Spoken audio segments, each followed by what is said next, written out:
It's not a new idea to talk about activist judges, but here you can really see him seething and so angry with a statement. And he's made so many statements in the past that we obviously already knew where Scalia really stood on this.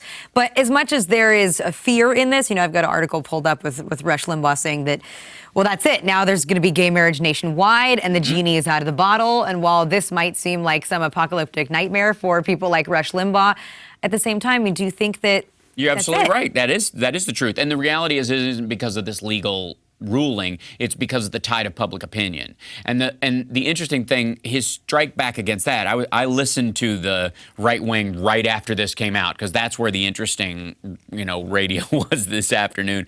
And Limbaugh was talking about how everything was fine. We had heterosexual marriage for centuries and millennia. There was no gay marriage, which is not true, because there was actually all kinds of societies all over the world who've honored gay marriage many, many times. And many people will say that the marriage ceremony that's in the Bible that's used by most heterosexual couples in this country actually has its roots in a Greek same-sex marriage ceremony that was about joining kingdoms by two gay men at the time, because men were the only ones with power. You never had to give your undying love or promise fidelity to the woman in your life, because she was among many and she was a cast-off. It was ironic that that's where it turned out.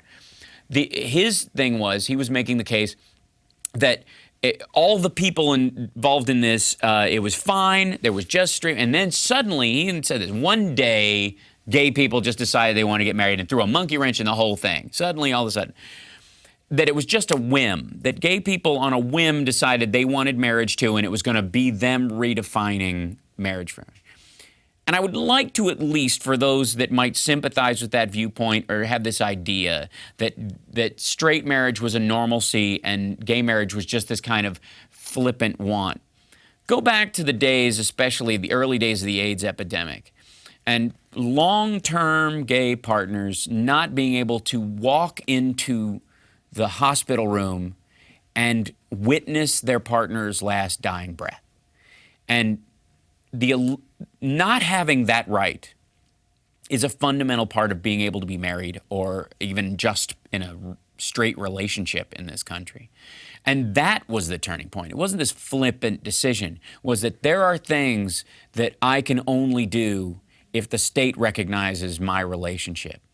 And one of those is being able to hold my partner's hand when they die.